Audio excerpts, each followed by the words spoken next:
अब बारी है असेंबलिंग की। जो पीटा ब्रेड्स बना ली थी उसको मैंने इस तरह से बीच में से कट कर लिया था। हाफ हाफ सबको कट कर लेना है, बिल्कुल भी कट नहीं करना। एंड जो है इसका हमें छोड़ देना है। इस तरह से मैंने इसको ओपन कर लिया था। ओपन करने के बाद ये बिल्कुल अंदर से आप देख सकते हैं सॉफ्ट सी डोई सी जो है ब्रेड बनकर तैयार थी। उसके बाद इसको मैंने गार्निश करने के लिए यहाँ पे सलाद का पत्ता लगाया। उसके बाद इसमें जो है वो मैंने फजीता फिलिंग अच्छे से भरी। अच्छे से फिलिंग भरनी है ताकि जो है वो एक मज़ेदार सा टेस्ट आए। उसके बाद इन सब फिलिंग को लगाने के बाद ये पीटा ब्रेड्स जो है वो मिनी पीटा पॉकेट्स चिकन के बनकर तैयार हैं। आपने भी इस रेसिपी को ज़रूर ट्राई करना है। कमेंट सेक्शन में मुझे फीडबैक ज़रूर दीजिएगा कि आपको आज की रेसिपी कैसी लगी। ये बहुत आसान है, बहुत मज़ेदार है। इस रमज़ान इसको ज़रूर ट्राई कीजिएगा। तब तक मिलती हूँ अपनी अगली वीडियो में। अपना बहुत सारा ख्याल रखिएगा। अल्लाह हाफ़िज़। अस्सलाम वालेकुम and welcome to my YouTube channel. I hope सब खैरियत से होंगे और बहुत खुश होंगे। तो आज मैं आपके साथ शेयर करने वाली हूँ potato and chicken thread balls की रेसिपी। ये रेसिपी आपने इफ्तार में ज़रूर बना के ट्राई करनी है और कमेंट सेक्शन में मुझे फीडबैक ज़रूर दीजिएगा कि आपको ये रेसिपी कैसी लगी। तो वीडियो को स्किप मत कीजिएगा और एंड तक लाजमी देखिएगा। तो चलिए स्टार्ट करते हैं। सबसे पहले यहाँ पर एक डेगची में मैंने जो है वो 6 आलू लिए थे, जिनका छिलका मैंने उतार लिया था और इसको इस तरह से छोटे छोटे क्यूब्स में कट करके इसको 2 कप पानी में मैंने जो है वो गलने के लिए छोड़ दिया था। कवर करके इसको जो है वो मैंने डेगची में छोड़ दिया था। जब मैंने इसकी लिड रिमूव की तो ये जो है वो थोड़ी देर बाद गल चुके थे। उसके बाद मैंने सारा पानी को जो है वो हटा दिया और आलू को इस तरह से एक बाउल में निकाल लिया। उसके बाद इसको मैश कर लिया। आलू जो है उस आलू में बिल्कुल भी पानी नहीं होना चाहिए। आलू जो है वो बिल्कुल ड्राई होने चाहिए। तब तक दूसरी साइड पे यहाँ पे जो है वो मैंने तकरीबन 1 कप जितनी चिकन ली थी, जिसको मैंने बिल्कुल बारीक जो है वो कीमा कर लिया था। इसका मैं बहुत ज़्यादा जो है वो बारीक कीमा नहीं करना, मोटा मोटा थोड़ा सा रखना है। उसके बाद हमने जो है इसको एक बाउल में निकाल लिया था। निकालने के बाद यहाँ पे मैं ऐड करूँगी 2 टेबल स्पून्स भर के जो है वो बड़े वाले आलू और चिकन क्वांटिटी तकरीबन सेम ही होगी। आलू थोड़े से कम होंगे चिकन से। उसके बाद 1 टीस्पून इसमें पेपरिका पाउडर ऐड करेंगे, 1 टीस्पून इसमें अनियन पाउडर ऐड करेंगे, 1 टीस्पून इसमें हम लहसुन पाउडर ऐड करेंगे, 1 टीस्पून ही या अपने टेस्ट के अकॉर्डिंगली इसमें हम नमक ऐड करेंगे। उसके बाद हाफ़ टी स्पून इसमें मैंने काली मिर्चों का पाउडर ऐड किया था और हाफ़ टी स्पून इसमें मैंने सफ़ेद मिर्चें यानी वाइट पेपर पाउडर ऐड किया था।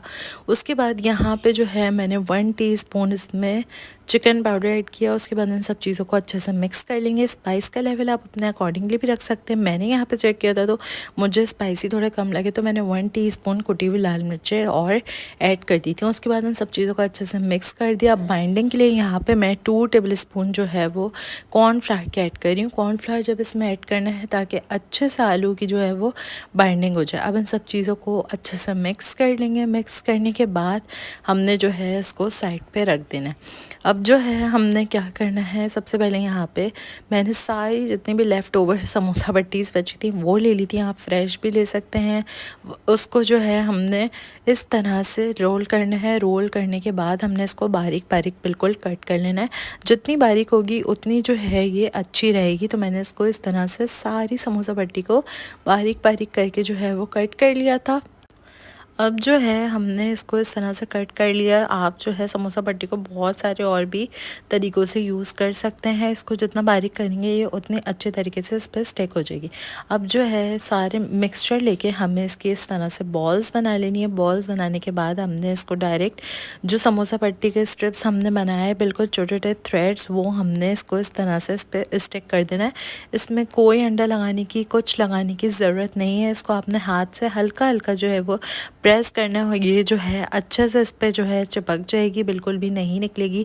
जब ये सारी बॉल्स बन जाएंगी तो आप इसको आराम से जो है वो फ्रीज़ करके भी रख सकते हैं जब तक दिल चाहे। जब ये बन जाए तो इसको तकरीबन 10 से 15 मिनट के लिए आप फ्रीज़र में रख दें और फिर इसको फ्राई करें तो बहुत ही ज़्यादा क्रिस्पी और बहुत अच्छी ये बनकर तैयार होती है। अब जो है 10 से 15 मिनट मैंने इसको फ्रीज़र में रख दिया था। मैंने एक कढ़ाई में जो है ऑयल डाला था। ऑयल इतना ऐड किया था कि ये जो है अच्छे से डीप फ्राई हो जाए।